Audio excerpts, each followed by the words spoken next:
Italcol me invita a hablar sobre buenas prácticas en la compra de las ovas y alevines. ¿Por qué?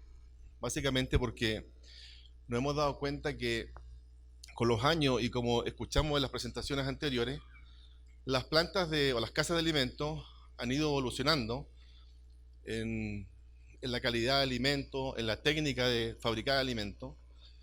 El doctor Diego habló sobre cómo han ido también cambiando la forma de nutrir los peces, ¿cierto?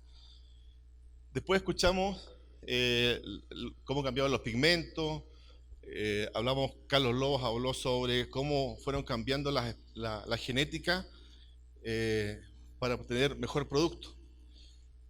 Sin embargo, todo va cambiando, pero no quiero decir que son todos, pero hay una cantidad importante de productores que no quieren cambiar. Entonces, he tenido el gusto de visitar muchas de las granjas y aunque no es un general, no se generaliza el tema, hay muchas personas que me han dicho, ingeniero, mire, ¿sabe qué? Textual, yo llevo 20 años cultivando trucha y siempre lo he hecho igual. Entonces la pregunta es, si cambia el alimento, si cambia el pigmento, si cambia la genética, cambió el agua, cambió la temperatura, como dijimos recién, mostramos cómo cambia el mundo, ¿por qué el productor no cambia? Y esa es la pregunta que hacemos hoy. Entonces nos damos cuenta que seguimos recibiendo las ovas de una forma exactamente igual que hace 20 años y seguimos recibiendo los alevines de una forma igual. Entonces, un poco para las primeras imágenes que vamos a ver acá son básicamente para complementar las presentaciones anteriores. ¿Vamos avanzando? Otra. No nos olvidemos, por favor, que el cultivo de la trucha en general es un ciclo de cultivo. Hablamos del manejo técnico, hablamos de la innovación, ¿cierto? Y también el doctor Carlos Lobos habló de la trazabilidad. Entonces, el éxito, y esto es una imagen que se repite mucho en las presentaciones, radica en el ciclo completo. ¿Qué significa esto? Significa que si las ovas no son de buena calidad, el ciclo no funciona. Si las incubamos de mala forma, no funciona. Si las incubamos o si recibimos o transportamos los alevines de mala forma, el resto es un fracaso. Entonces, ¿qué sacamos, pregunto yo, con tener la mejor genética? ¿Qué sacamos con tener el mejor pigmento? ¿Qué sacamos con tener la tecnología desarrollada por Italcol? Y con el mejor pigmento, sí cometemos errores básicos, en este caso, en estos dos temas que son ovas y alevines. Otra.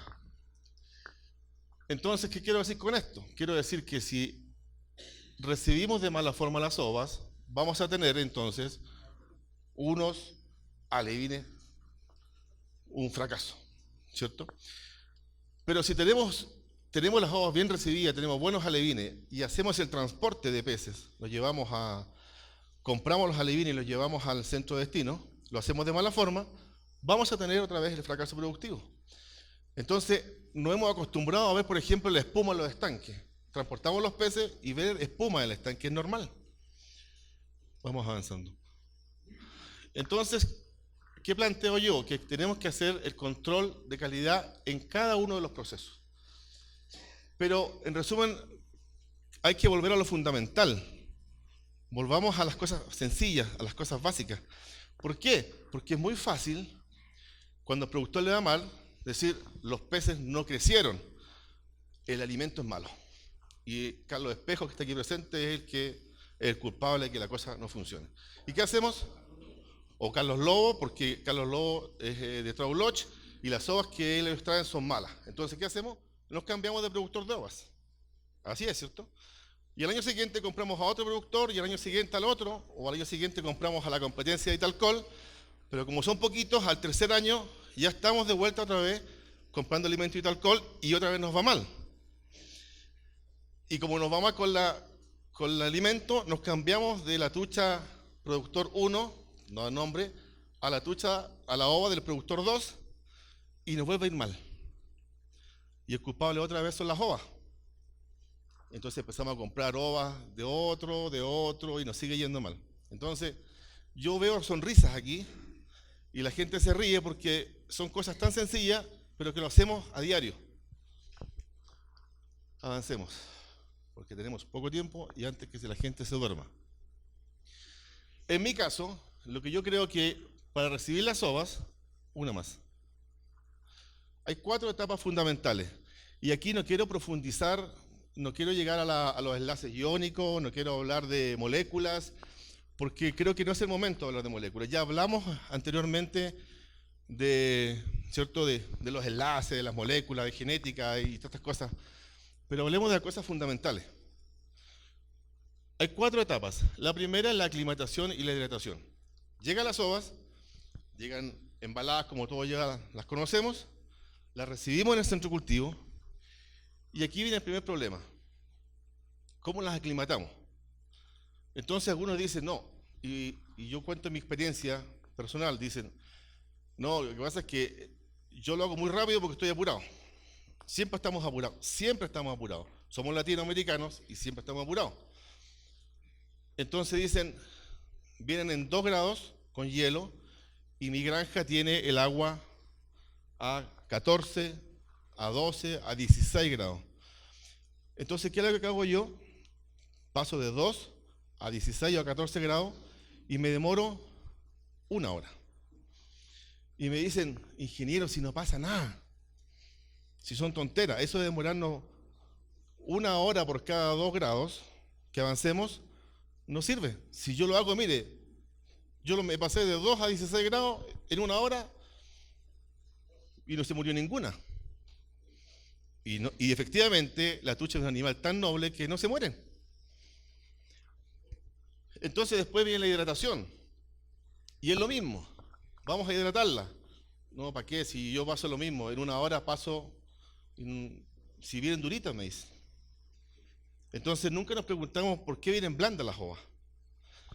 Después que pasamos eso, las vamos a desinfectar, y aquí son cosas muy simpáticas, y a lo mejor ustedes se van a reír, pero seguramente igual han escuchado. Desinfectemos, digo yo. Perfecto. ¿Cuánto es la concentración del yodo? Entonces me dicen, hay que colocarle, según dice acá, 100 ml, esto es como ejemplo, a tantos litros de agua. Perfecto. ¿Cuántos litros de agua tiene el recipiente, el tanque, no sé, la batea, ¿cómo le llaman ustedes? La canal. Claro. Entonces dicen, mire, cuando está llena, tiene 500, pero ahí está como la mitad, entonces tiene como 300, más o menos. Entonces, pero parece que no está llena, ¿no? Pero como 300. Ya, entonces coloquémosle yodo. ¿Cuánto le colocamos? 100 ml. Páseme con qué medirlo. No tengo, pero tengo una tacita, te dicen. Y la tacita llena hace 200, así que pongámosle media. Más o menos. Entonces, ¿y cuál es el tiempo de desinfección? No tengo reloj, te dicen. Pero mire, y le prometo que esto es verdad. Yo me demoro lo mismo. Me tomo un tintico, vuelvo y son 10 minutos. Hay otro que me dijo un día, no, si eso no sirve, 3 canciones, ingeniero, 3 canciones. Vamos, escuchamos 3 canciones, vuelvo y estamos listos. No, pero esto pasa en Colombia y pasa también en otras partes. Entonces, ¿qué? Porque somos latinoamericanos, no somos gringos, y nosotros pensamos así. Entonces ya tenemos que la batea o el recipiente tiene los litros aproximados. Nos damos cuenta que colocamos el yodo aproximado, el tiempo son algunas canciones solamente, y ya tenemos 3 errores. Si le sumamos a que lo demoramos solamente 1 hora, 4 errores. Que estaban blanditas, no sabemos por qué están blandas las ovas, ya tenemos 5 errores que se repiten comúnmente o a diario. No digo que es todo el mundo, porque hay gente que sí lo hace bien y que sí se preocupa y que tienen un registro de todo lo que hace. Pero hay un número importante de la gente que no funciona. Y después que hacemos todo eso, decimos que lo hicimos todo bien, aprendimos a hacerlo como corresponde, las metemos al incubador, pero nunca hacemos un control de calidad. Entonces, ¿qué hace con eso? Si yo compro las uvas que son certificadas, sin importar el proveedor, pero tiene un certificado de calidad, yo sé lo que voy a esperar. Pero cuando compro uvas que son baratas, no sé qué viene. Entonces, yo quería mostrarles algo, mira. Dale otra. Estas imágenes dale otra. Bueno, una más. Bueno, en resumen,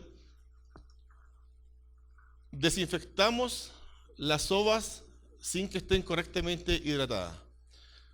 Usamos desinfectantes vencidos, por ejemplo. Me dijo un día, pásame el yodo. Y el yodo, le digo yo, mire, ¿sabe qué? El yodo está vencido hace ya más de un año. No importa, ingeniero, si está vencido le ponemos un poquito más. Porque en vez que sean 100, para que funcione mejor, le colocamos 120. Y funciona igual si no pasa nada. Al chorro por ciento, al ojo por ciento. Entonces me dicen, oiga, no, si este está bueno, este está dentro de la fecha de vencimiento, pero el bidón, ¿cierto? El recipiente, estaba en la ventana de la sala al sol durante varias semanas. Entonces no era rojo, sino que era más bien, como el señor de los pigmentos, Eduardo decía, hay una coloración que va cambiando, era como eso. Ya no era rojizo, sino que era más bien amarillento. Y la aplicación es la misma, pongámoslo un poquito más. Si igual funciona. En vez de 100, en vez de la tacita media, coloquemos la tacita 3/4. Y funciona igual. Y las uvas no mueren. Los tiempos, no sabemos cuántas unidades térmicas traen las uvas. Sabemos que las uvas de trucha eclosionan o nacen entre 300 y 320 unidades térmicas aproximadamente. Entonces no sabemos. Y lo otro es que las uvas llegan blandas, o podrían llegar blandas, pero blandas ¿por qué? Están blandas porque están a punto de eclosionar, están blandas porque están sin agua, están deshidratadas, o están blandas porque hay un problema en la pared, en el corion de la uva. Y da lo mismo, las desinfectamos igual. Vamos con la otra. La pregunta es entonces, las consecuencias, ahí tengo una foto de unas uvas que no se ve muy bien porque la luz. Tenemos una alta mortalidad, incrementa la incidencia de los abortos usando yodo a concentraciones no apropiadas o no aclimatando claramente, y claramente eso va a producir, como dijo anoche el doctor Carlos Lobos que estábamos conversando, produce alteraciones somáticas y por ende el número de peces deformes va a aumentar. Entonces ya en pocos minutos hablamos de muchos errores y la culpa ¿quién la tuvo? El doctor Lobo, si las uvas son malas. O el productor de uva que le compré. ¿Cierto? Vamos con la otra. Vamos con la otra. ¿Qué uva está buena y qué uva está mala? Los que compran uvas, o están las dos buenas o están las dos malas. La imagen no es mía, la saqué de internet, para no sesgar. Por favor. ¿Cómo? ¿Están las dos malas? Puede ser válido. ¿Alguien piense distinto a él? ¿Están las dos buenas? ¿Están las dos buenas? Ya tenemos dos opiniones distintas. Dos malas, dos buenas. ¿Qué sabemos aquí? ¿Están las dos buenas o están las dos malas, doctor? Bueno, muchos no hablaron, pero todos pensaron. Aquí podemos decir que esa uva está mala. Es una uva que tiene lo que se llama macroftalmia, que es una uva que probablemente esté deforme. Y esta es una uva que está buena, ¿cierto? Donde tenemos un ojo, hablemoslo en forma simple, pegado a la pared y el otro ojo al centro de la uva, más bien difuso. Podemos decir que es una uva que está de mejor calidad o buena calidad. Esa es una uva que está claramente mala. En Chile le llamamos las uvas chinas. Y si tú las separamos, durante muchos años las incubamos separadas y nos dimos cuenta que normalmente o abortan o son uvas más bien deformes. Vamos con la otra. Y la pregunta es la misma. ¿Cuál uva está buena Todas se ven rojitas, todas están perfectamente pigmentadas. Pero esa es una ova de mala calidad o microftálmica que tiene un desarrollo embrionario atrasado. También puede ser un deforme y eso es una ova de buena calidad. La pregunta es, ¿qué porcentaje de esas ovas vienen en nuestra compra? Cuando la ova es certificada, lo podemos saber. Cuando la ova no tiene certificación o hablemos de trazabilidad, cuando no hay trazabilidad es lo que venga nomás. Pero ¿cuál es la ventaja? Que las que son sin certificado son baratas. Y ahí se produce lo que llamamos las famosas economías estériles, que son que yo me ahorro unos pesos, pero que no me conducen a nada. Otra. Esa foto es re buena, es muy buena, pero tampoco se ve muy bien aquí. En resumen, aquí podemos ver la calidad de la no sé si podemos ver que el corion o la pared de la ova está muy débil, está a punto de romperse. Otra. Y ahí tenemos otro típico que son las ovas que vienen con 4 ojos y con mucha deformidad. Bueno, este control de calidad que estoy mostrando acá, uno lo puede hacer de forma simple. Solamente cuando reciben las ovas, las hidraten, la misma cajita que viene blanca, esta muy bonita, saquen un poquito de cada canastillo, pónganlo en esta, ¿sí? ¿Cómo se llama? No, visual. Una buena luz en la bandeja blanca y miren, con una pin sepárenlo. Esta está, sí, esta no, esta sí. Y por ejemplo, hay ovas como esa que se ven con una, que se llama la ova hemorrágica, que es una ova que tiene una mancha roja, muy roja. Y que eso normalmente se produce por golpe mecánico.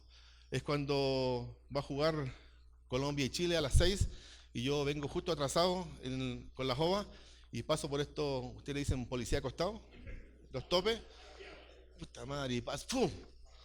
Y pasan las ovas, las cajas vuelan, entonces, y los golpes son un daño que se va produciendo una y otra vez y eso va a producir daños en la producción final. Y, ¿ah? Y claro, bueno, aquí gana Colombia, si no. Bueno, vamos con la otra.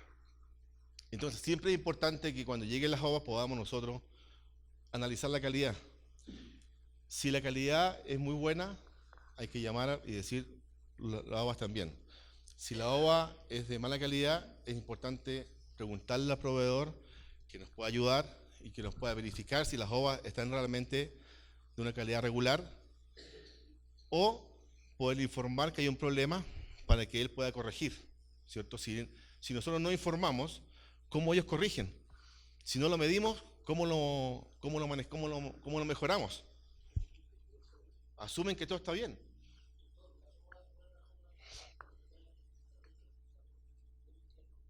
¿Perdón?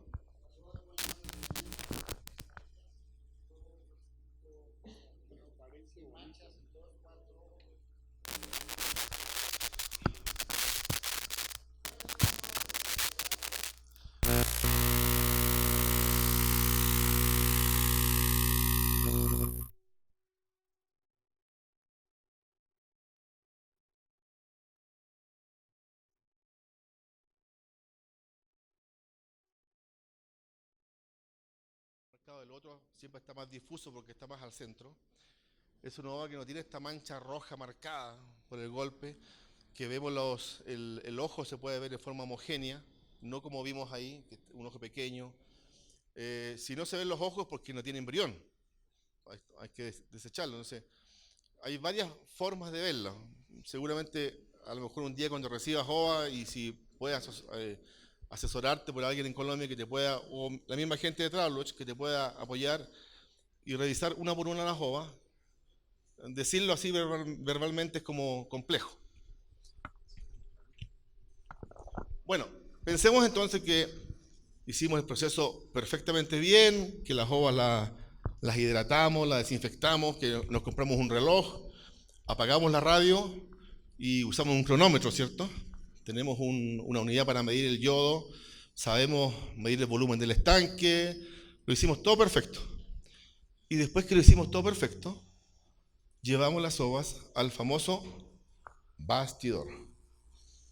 El famoso bastidor, que a mí no me gusta, que es una estructura de madera, que al centro tiene esta malla de plástico y que flota sobre una canal, donde el agua entra por acá y sale por acá. La física del agua nos indica que el agua va a circular siempre por la parte más fácil. El agua no va a entrar y va a salir.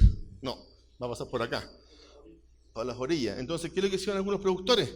Le colocaron aquí abajo un tubito para que el agua suba, pero se juntan burbujas de aire y tenemos problemas. Entonces, otra vez más, llegamos a que los alevines salen del canastillo de incubación y ya tienen la famosa y siempre mal ponderada flavobacteria. Entonces ya empiezan a comer y ya tenemos alta mortalidad. Doctora, tengo razón, ¿cierto? Ya tenemos mortalidad alta. Ya tenemos las truchas que están con los opérculos inflamados. Entonces ya la bioseguridad, de la que va a hablar después Carlos, es un tema que es muy importante porque, en resumen, ¿cómo desinfecto este canastillo? No hay forma de desinfectarlo. Y peor aún, cuando empiezan los peces a nadar aquí, aparecen los primeros 3 peces nadando, truchitas nadando, y las empezamos a alimentar. Entonces, el alimento no consumido se va al fondo, y la trucha empieza a comer y empieza a defecar, por lo tanto, junto con el alimento llegan fecas. Y en el fondo, tenemos truchas que aún no nadan. Entonces, las primeras están muy bien, pero las de abajo ya están con problemas en las branquias. La pregunta es, ¿cuándo alimentamos? Entonces uno me dijo, no, que yo no hago eso. Y lo que hago yo es que empiezo a alimentar cuando todas están nadando. ¿Cómo?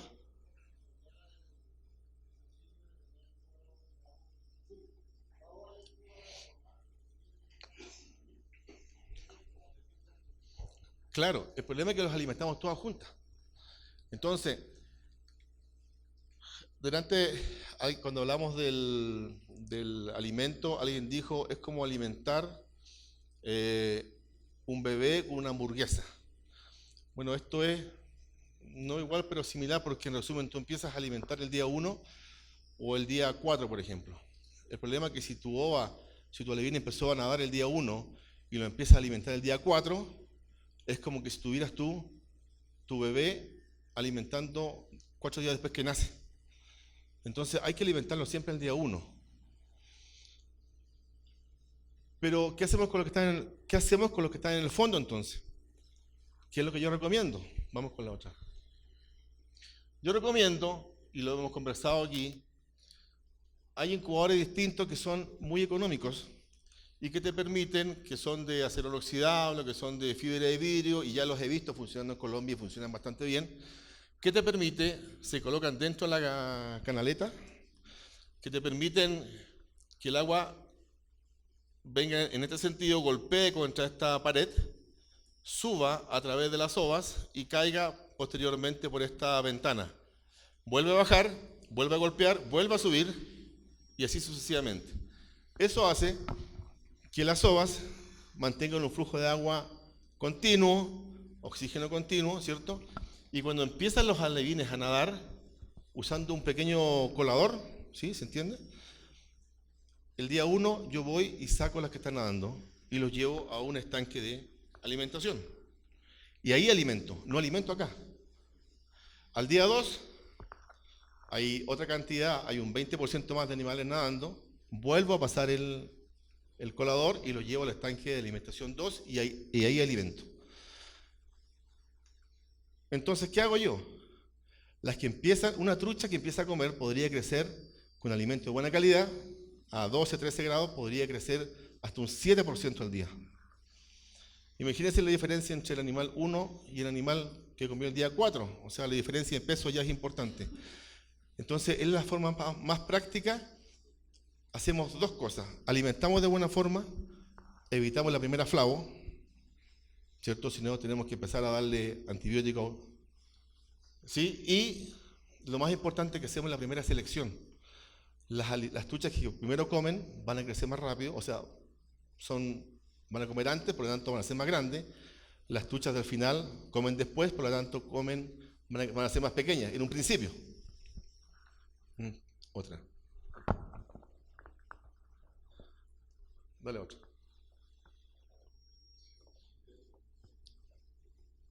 ¿Se ve eso? Mira. Eso es una trucha que está en el fondo del canastillo y sobre ella ahí están sus hermanas comiendo y defecando. Esa trucha es totalmente transparente. Es una trucha que podemos ver cómo circula su sangre, ¿se fijan? Su corazón bombeando y pasa la sangre por sus branquias. Y ese animal que tiene su sistema de defensa incipiente, no tiene todavía un sistema desarrollado, ya tiene que luchar contra las benditas flavobacterias. Pero lo importante de esto es que nosotros nos ahorramos un canastillo y usamos el bendito canastillo de madera. Y ese costo, al final la pregunta es ¿cuántas truchas me mató? Y el problema no es las que mata. La trucha que murió ya no es un problema. La trucha que murió ya no salió. El problema está que esa trucha va a seguir comiendo, va a crecer lento, la conversión va a ser mala, no va a pigmentar. Hablábamos recién de que el estrés generaba una mala pigmentación, ¿cierto? Entonces, todo lo que genere estrés va a generar problemas. Vamos con la otra. Esa es la batea ya con la jova terminada. ¿Otra? Y esta pregunta salió recién. El tamaño de la ova. Me dijeron un día, llegaron las ovas de invierno, me dijo, y son ovas chiquitas y estas ovas siempre son malas, no crecen. Yo no estoy de acuerdo con eso. Ya lo explicó Carlos delante de muy buena forma. Una trucha desovando en su segundo invierno va a producir una truchita, un diámetro en promedio de 3,7 milímetros, y una trucha grande de 4 inviernos va a generar un huevo de un diámetro de 5 milímetros. ¿Cuál es la diferencia? Es que esa truchita chiquitita me va a generar un alevín de 0.08 o 0.09 gramos. Y esa trucha, esa ova grande, me va a generar un alevín de 0,12 gramos. La única diferencia es que tenemos que tener el alimento apropiado para alimentar la trucha más pequeña, pero esa trucha pequeña podría crecer igual que la trucha grande. La única diferencia es en el cuidado que hay que tener con la partícula que vamos a usar. Bueno, las ovas las recibimos de buena forma, está avanzando y vamos a comprar alevines. Avancemos, mira. Dale un poco más. Vamos a revisar entonces el peso de la longitud, su grasa visceral, sus branquias, sus opérculos y la trazabilidad. ¿De dónde vienen estos alevines? Dale otro. Entonces, hoy día durante la mañana conversé con algunos productores solo para saber el concepto. Y la respuesta siempre es la misma. ¿Usted compra alevines? Sí. ¿Cuánto valen? Tanto. ¿De qué peso? Y el gesto en México, en Colombia, en Perú y otras, siempre es el mismo. ¿Lo han visto, no? Te dicen, no, ingeniero, 3.000 pesos, 5 centímetros, te dicen. ¿Está bien? La pregunta ¿es válido considerar solamente la longitud? Dale con la otra. Entonces no nos olvidemos de una fórmula que es muy sencilla, que relaciona el peso con la longitud. Y luego multiplicamos por 100 para que nos dé un valor más bien entero que sea fácil de leer. ¿Quieres tomar la foto? ¿Me corro para acá? Ahí sí. Dale con la otra. Avancemos. Entonces la pregunta es esta. ¿Puedo usar su nombre, doctor? ¿Sí? Edward produce alevines. Edward Carreño produce alevines y vende alevines de 5 centímetros. Juan vende alevines, dale otra, de 5 centímetros y Pedro también vende alevines de 5 de la medida estándar. La diferencia está es que el productor 1 es muy amigo mío y vale 3.000 pesos, el alevín de este tamaño, ¿sí? 300 pesos.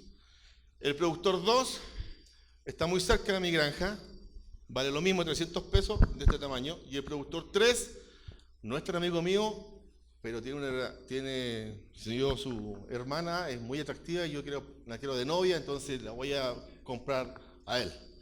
La pregunta es, Irma Pesca, ¿a quién le compras tú? Usted se está riendo, ¿a quién le compra usted? Los 3 miden 5 centímetros. Es una buena respuesta esa. Los 3 valen lo mismo.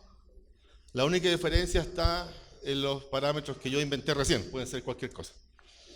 ¿A quién le compra usted que se ríe ahí? Lo que diga, lo que diga la hermana. Igual, yo haría lo mismo si al final es eso. Efectivamente. Entonces, ya sabemos que la longitud es un parámetro a considerar, pero solo no nos marca nada. Pero si aplicamos esta fórmula, otra más, y aplicamos que si pesa 2 gramos y mide 5 centímetros, entonces este valor nos va a dar 1,6. El mismo ejemplo, pero va a pesar menos, 1,3 y menos 0,9. ¿Qué es lo que nos indica esto? Que el primer alevín, que vale 300 pesos, es un alevín más bien robusto, que es un alevín podríamos decir que es de buena calidad, es un parámetro, ¿cierto? Y que este último alevín son alevines que están flacos, que tienen problemas de... ¿Por qué están flacos? Porque no comieron bien, porque están enfermos, o simplemente porque son las colas del grupo del de arriba. Por lo tanto, el potencial de crecimiento de ese alevín es distinto a ese alevín. Probablemente los resultados productivos que tengamos en un futuro sean distintos con uno o con otro. Dale otra, por favor. Otra. No nos olvidemos que la longitud se mide de esa forma, desde la nariz, si se puede llamar así, hasta el centro de la cola. No lo midan, por favor, como una vez alguien me dijo para aplicar la fórmula, el peso cárneo. Me dijo, ¿y cómo es el peso cárneo? Pregunté yo. Se mide hasta aquí nomás, me dijo, hasta la aleta. Es lo que es carne. Pero para la aplicación de la fórmula no funciona ese peso. Funciona la longitud estándar. Dame una imagen más. Entonces, cuando vayamos a comprar los alevines, una más. Usemos algo sencillo, que es una balanza, y sobre la gramera coloquemos un artefacto, una cinta a medir como esa, donde podamos pesar y medir. Entonces, cuando vayamos a comprar, ya no solamente compremos por el dedo, sino que compremos por la longitud y el peso, y al menos vamos a ver si está gorda o está flaca, para ver si vale la pena, porque si son todas flacas, a lo mejor no vale la pena comprarla. ¿Una más? Y entonces, después que otra, 4, otra más. Entonces, démonos el tiempo y sacrifiquemos algunas tuchitas, abrámoslas, miremoslas adentro y veamos qué es lo que veo adentro. No, si voy a comprar 10.000 no voy a matar 1.000, pero puedo matar 2 o 3, no sé si me entiende, y revisar.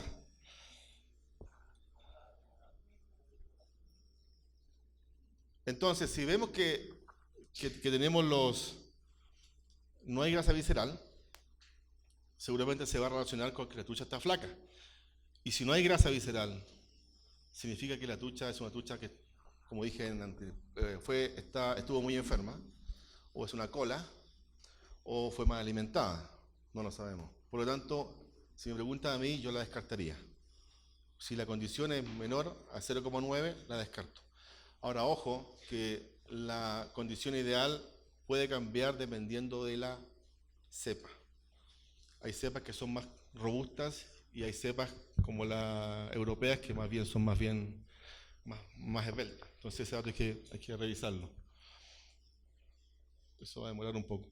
Ahora, los ciegos pilóricos, si están unidos con grasa visceral, es el índice llamado 1. Es una trucha que está bastante bien, que tiene una grasa moderada, que puede ser un buen indicador. Ahora, si los ciegos pilóricos están unidos con grasa visceral y bien casi cubiertos, pero aún no se ven, es un índice de grasa nivel 2, por lo tanto es un animal que está muy bien. Ahora, si tiene mucha grasa visceral, como casi vemos aquí, tenga paciencia. La grasa los tapó y ahí hay que tener cuidado porque, como dijo anteriormente en la presentación, cuando podemos tener o sea, podemos tener pigmento en el músculo, qué sé yo, pero podríamos no verlo porque se podría tal vez ocultar en la grasa que tiene el músculo. Entonces hay que tener cuidado con eso. Y lo otro, que como ustedes venden la trucha sin vísceras, si tenemos mucha grasa podríamos aumentar el porcentaje de pérdida por grasa visceral. Entonces, cuando tú vas a cosechar, esa grasa toma un poco de fuerza. Dame otra. Y eso, lo que expliqué recién, ¿cierto? Es, si no hay grasa visceral en la cavidad abdominal o sobra los ciclos pilóricos, entonces nivel 0. Si tienes menos de un 50% de grasa, en nivel 1. Si es más de un 50%, en nivel 2. Y si los ciegos pilóricos están totalmente tapados en grasa, es un nivel 3. Vamos con la otra. ¿Qué tenemos aquí?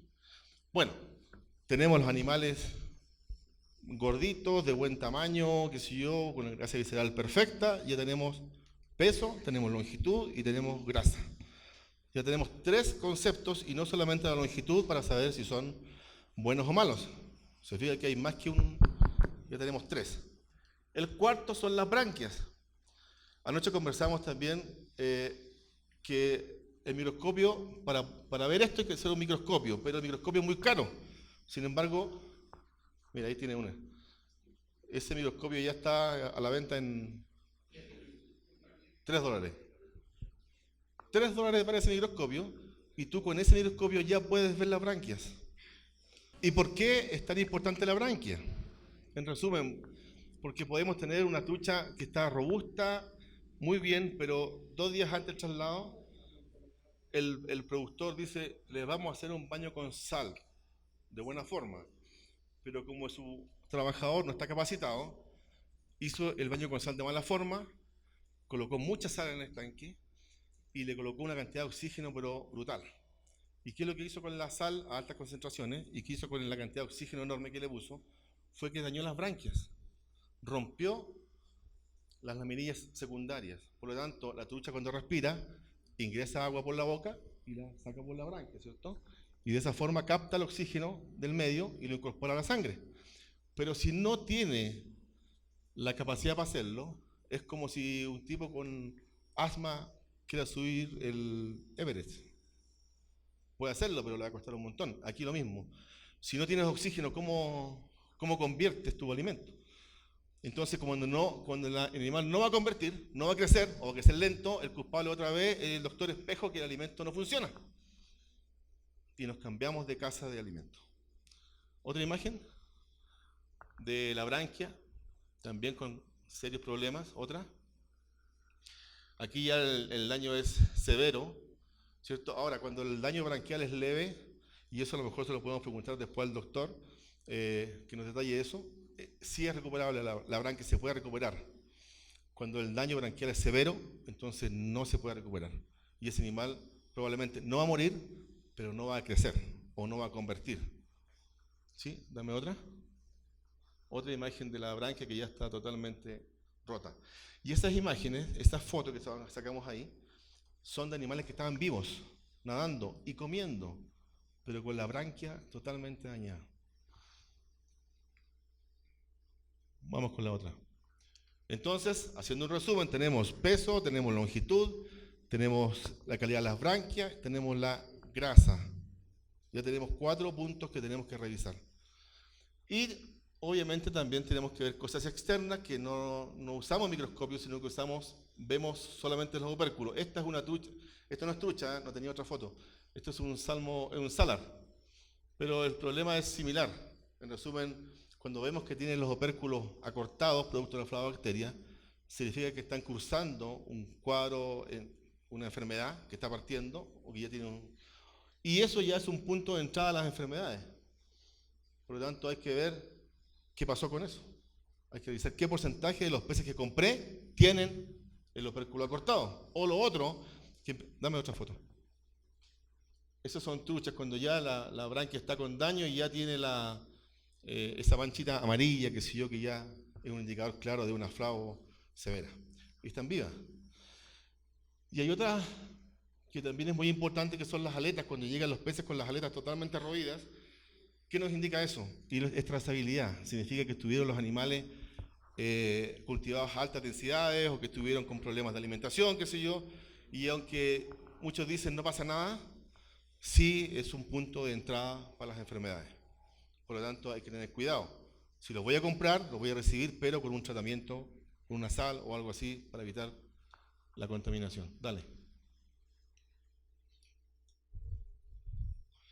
Y lo más importante, como ya se ha dicho anteriormente, es la trazabilidad. Es como que nos da miedo preguntar, vamos a comprar los alevines por centímetro y nos da miedo preguntarle al productor, oiga, ¿cuándo llegaban las ovas? Oiga, ¿qué mortalidad tuvieron las ovas desde que llegaron hasta ahora? ¿Cómo los cultivó? ¿Qué alimento les dio? Porque, como decíamos delante, pueden usar el alimento grande, que es más barato, lo muelen y se lo dan. Incluso me encontraron un caso, fíjese, que le dan alimento tilapia. Alimentan con harina que se llama de tilapia a truchas. ¿Por qué? Porque es más barato. Y no pasa nada. Si la respuesta siempre es la misma, no pasa nada. El problema está en que sí pasa. ¿Qué alimento le dio? ¿Estuvo enferma? Sí. ¿Qué medicamentos usó? ¿Cuántas veces le dio medicamento? ¿Qué concentración? ¿Cuántos días dio medicamento? ¿Por qué? Porque si esa trucha que usted compró de 5 centímetros ya tiene 4 tratamientos con florfenicol, es un problema serio. Y el otro problema, ¿sabes cuál es? Es que el médico dice, dele un antibiótico por 11 días, por ejemplo, o por 12 días. Pero es caro. Entonces yo voy el día 6º y la mortalidad ya bajó. Entonces, ¿qué es lo que hago? Paro. ¿Por qué? Porque es muy caro. Ya bajó la mortalidad, entonces me ahorro el billete y ya no le doy más medicamentos. ¿Y qué pasa ahí? ¿Te atreves a ayudarme? ¿Qué pasa, doctor, cuando suspendimos la...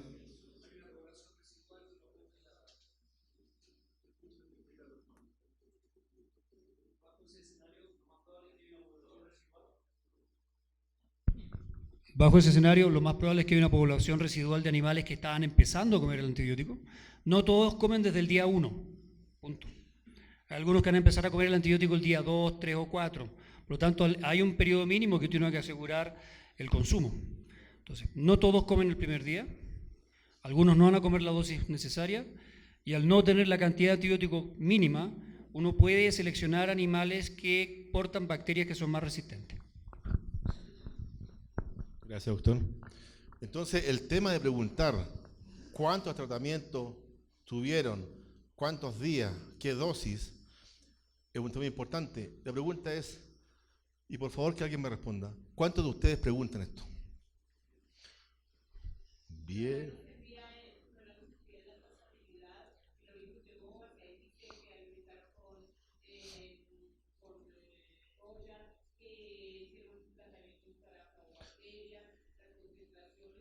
Y eso es muy bueno, como dije al principio, por eso es que es importante que tengamos la trazabilidad.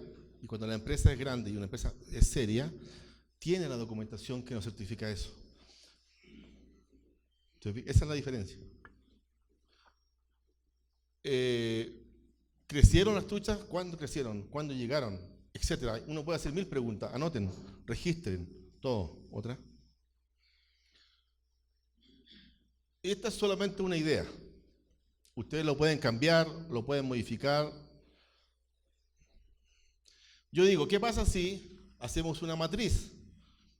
y vamos a decir, por ejemplo, a ver, ¿tienen el peso promedio que compramos? Si es sí, entonces muy bueno. Si es no, entonces pongámosle nota. 1, 2 o 3. ¿Están gordos o están flacos? Si están flacos, es 1. Si están gorditos o están robustos, perdón, es 3. Si son más o menos regulares, entonces 2. Coeficiente de variación. ¿Qué significa esto? Significa cuál es la diferencia con respecto a la media del animal más grande y el más pequeño. ¿Por qué? Porque no nos olvidemos que la trucha es un animal carnívoro. Por lo tanto, entre más grande sea la dispersión, ellas compiten por el alimento. Por lo tanto, la dispersión ideal de compra, yo digo que es ideal, no es lo que, ¿cierto?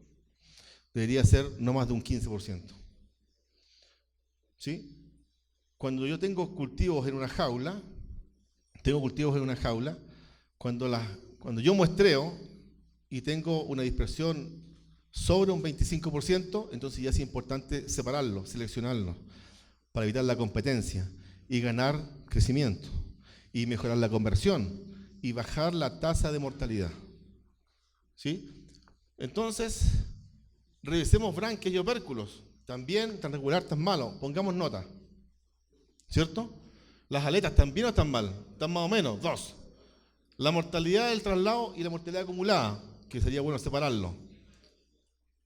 Entonces, a veces uno recibe los alevines y la mortalidad es de un 40% de mortalidad. Y nos acostumbramos a ver el estanque de transporte con espuma, por ejemplo. ¿Tú sabes lo que significa la espuma del estanque de traslado? ¿Por qué se produce la espuma? O sea, si tengo espuma es malo, y si tengo espuma café es muy malo. ¿Por qué? Mira, cuando la trucha la llevas a un tanque, y hablamos nuevamente de estrés, como decíamos anteriormente, la sacas de un estanque que está muy bien, la metes dentro de un estanque traslado, ¿cierto? Oscuro, a alta densidad, y se genera un estrés. Y como tú estás asustado, ¿qué es lo que hace? Respiras más rápido. La trucha, por cada miligramo de oxígeno que consume, exhala 1,8 miligramos de CO2. ¿Sí? ¿Qué es lo que hace el CO2? Sale del agua, ¿cierto? Como el estanque está sellado, se reincorpora al agua. Y eso hace que el pH baje. O sea, se acidifica el agua. Como se acidifica el agua, el mucus, que es la primera barrera de protección de la trucha, se libera. Y como tengo un difusor con oxígeno, se produce la espuma famosa. Entonces, y aquí viene el tema de la capacitación. El hombre que va trasladando las truchas no lleva oxímetro, no lleva termómetro. El tipo lleva las ganas de ir rápido. Entonces, llega al centro de cultivo, abre el estanque, y seguro también lo han visto. Tú ves todas las truchas que están nadando o boqueando entre la espuma. ¿Lo han visto? Sí, todos lo han visto eso. Entonces, el tipo que va conduciendo va a mitad de camino, se encuentra con las truchas que están boqueando, y ¿qué es lo que dice? Uy, se están asfixiando. Y le abre más el oxígeno. La saturación, no sabemos a cuánto llega, porque no todos llevan oxímetro. Llega a 200, a 300 y más. Entonces, ¿qué es lo que hace el oxígeno? Que puede ser muy bueno, se produce la embolia gaseosa, vamos a tener problemas en las branquias, vamos a tener problemas, burbujas de aire o de oxígeno en los ojos, en las aletas. Y cuando llegan los peces a la jaula o al estanque de destino, colocamos un tubo, las bajamos directamente al estanque, y como alguien me dijo un día, mire ingeniero, están contentas, mire cómo van todas así, saltan por estar contentas, no se murió ninguna, están todas contentas. Y no es que estén contentas, las truchas cayeron al agua y están escapando de esa sobresaturación de oxígeno, están escapando del CO2, ¿te fijas? Y ya sus branquias llegaron a destino totalmente dañadas. Y otra vez lo mismo, y es un círculo, ¿se fija o no? Otra vez lo mismo, otra vez fallamos, recibimos las ovas, bien, las incubamos bien, el productor de alevino lo hizo muy bien, pero una parte del ciclo falló. ¿Cuál fue? En este caso, como ejemplo, es el camión. Entonces, ese camión, que se demoró muy poco, que es barato, porque hacer 2 vueltas es muy caro, y otra vez llegamos al término de economías estériles, Hacer 2 vueltas es muy caro. Entonces, en vez de llevar 50 kilos por metro cúbico, llevemos 100, si no pasa nada.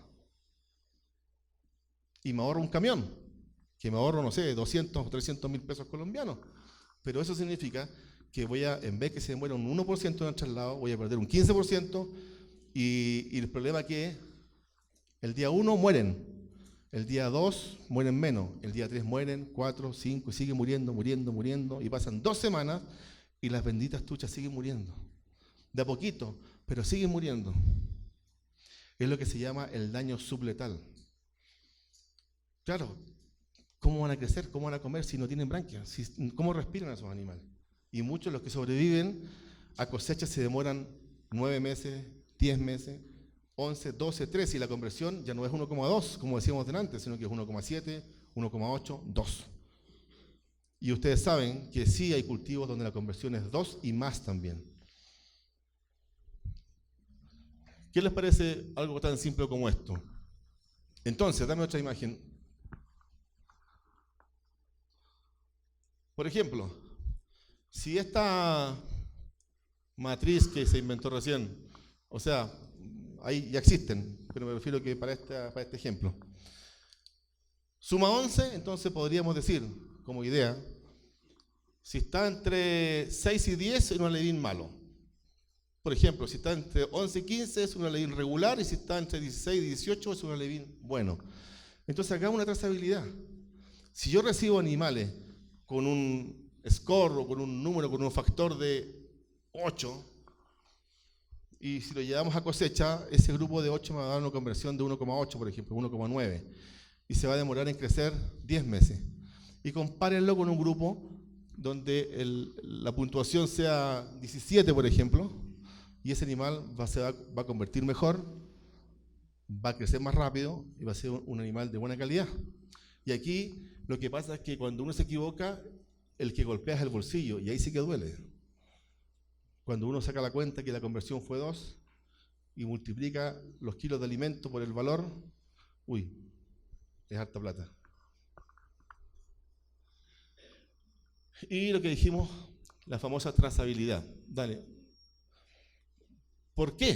¿Por qué ese registro entonces? Porque es aburrido ese registro. La trazabilidad, hacer trazabilidad, anotar todo es una lata, es muy aburrido, quita tiempo. Entonces, ¿para qué hacemos eso? Bueno, porque si tenemos registro, primero que nada nos va a permitir detectar problemáticas en el manejo de los peces. Los registros en general nos permiten anticiparnos a los problemas o a las eventualidades futuros. La mortalidad son el reflejo de nuestro éxito o el fracaso de cada etapa. ¿Cierto? Si hacemos un traslado y se nos muere un 20%, es un fracaso. Pero como no se registra, no sabemos cuánto se murió.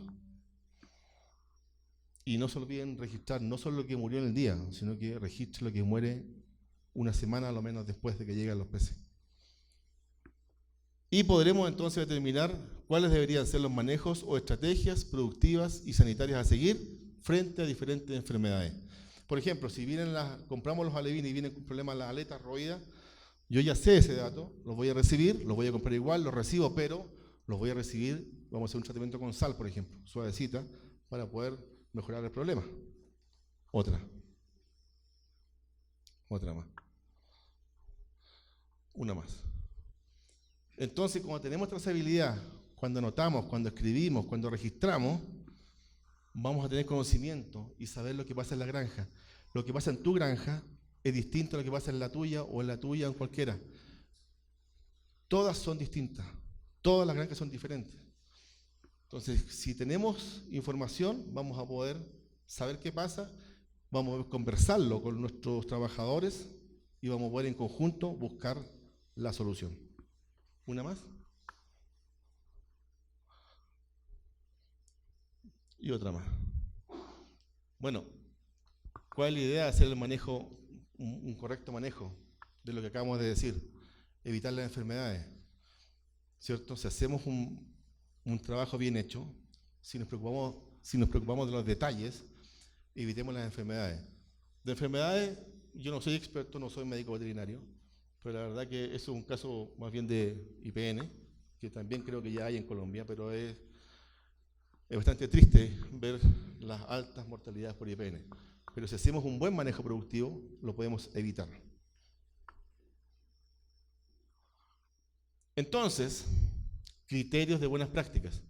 Utilicemos OVAs o alevines de productores certificados y con trazabilidad en cuanto a manejo productivo e historial sanitario. Lo que decía Irma, que hay productores que sí tienen respuestas.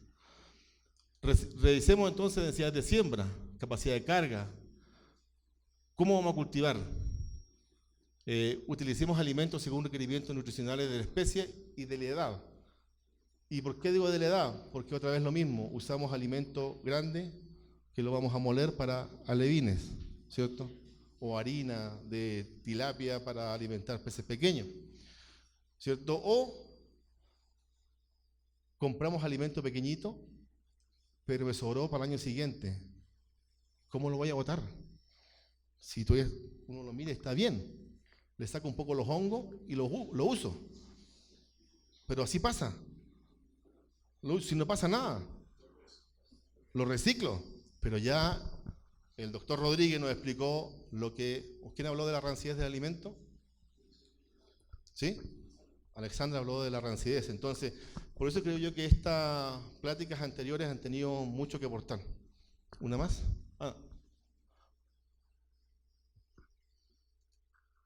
Protocolo de trabajo, barreras sanitarias, que vamos a verlo ahora, capacitación del personal y la revisión continua de los procesos.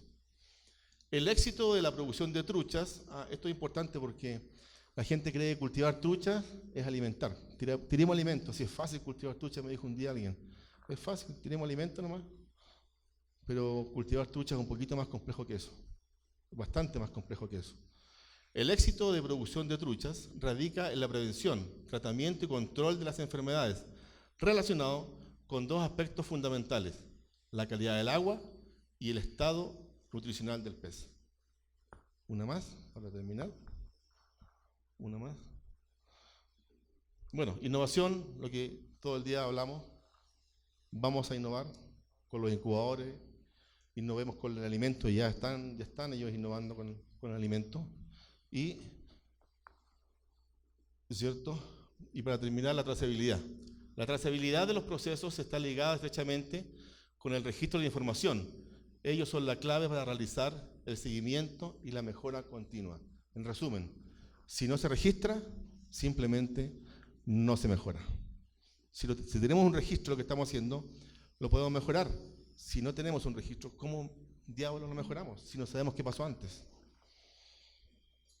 Muchas gracias por escucharme y espero haberles aportado una más.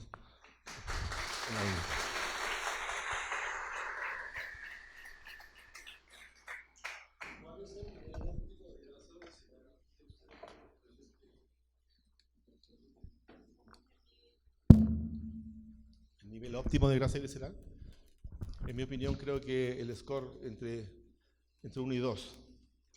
Si no tiene grasa, si están los ciclos periódicos desnudos, normalmente es un indicador de un animal que está muy enfermo, un animal con problemas de alimentación. Por ejemplo, puede haber sido alimentado con alimento de tilapia, como dijimos. O sea, un animal que fue mal alimentado. O que muchas veces lo hacen así, mira, llegan a la talla, a los 5 centímetros famosos, y lo dejan de alimentar, para no gastar más. Y como se compra por centímetro, al final un animal que lleva 10 días sin comer, que ya tiene las aletas roídas y no tiene grasa ya. ¿Cómo? Sí, tú lo puedes ver, pero la verdad es que si ves un alevino chiquitito, así un alevino de 10 gramos, sí, tú puedes ver la grasa claramente. Sí lo puedes ver, sin problema. Claro.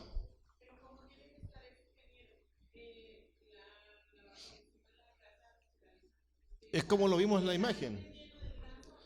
No, es lo mismo, como lo vimos ahí. Los higos pilóricos, que son como, en palabras simples, son como como hilitos, que como tú bien dices ahí, si están descubiertos, están sueltos, es un problema que el animal no tiene grasa visceral, no tiene reserva energética, ¿cierto? Si están unidos, o si están unidos con grasa, ¿cierto? Están semicubiertos con grasa, está normal. Si están tapados totalmente en grasa, es un animal que está sobrealimentado, que muchas veces no es malo, pero también se han visto casos de la trucha de, por ejemplo, de 80 gramos, 100 gramos, que está sobrealimentada con mucha grasa y que empezamos a tener mortalidad.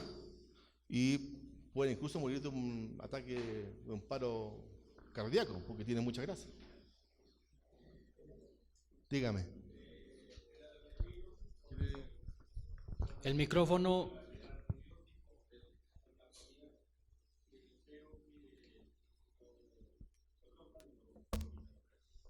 No, esperemos. Cuando toman el alimento, el pellet con antibiótico y lo botan. Bueno, probablemente puede ser, o está mal calculada la dosis, o está mal, o el alimento, o el medicamento es de una calidad no ideal, por lo tanto es muy amargo, y el animal lo toma y lo va a, ¿cierto? O la dosis muy alta simplemente. O claro, y lo otro que dice el doctor, mira, lo que pasa es que hay una teoría. El alimento lo mezclan, lo echan dentro de un balde, no sé, le ponen el polvito con alimento, he visto yo, le ponen aceite y empiezan a revolver con la mano. El porcentaje de eficiencia no debe ser más de un 30%.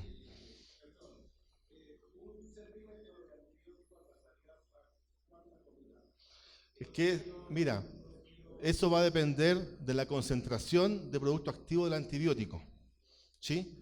Si gusta, en la mesa general de preguntas, lo podemos conversar con el doctor en conjunto, porque ahí no es tan... O sea, yo sería irresponsable si te digo que 1 gramo sirve para tantos kilos. Depende de muchas cosas. ¿Cierto? Depende de la concentración del producto y, por ejemplo, si lo haces en planta, normalmente la planta de alimento lo va a poder mezclar con una eficiencia de 90%. Si lo haces en una de estas máquinas que hacen cemento, ¿cierto? Estas que giran, que también lo puedes hacer, la eficiencia va a ser de un, 60%.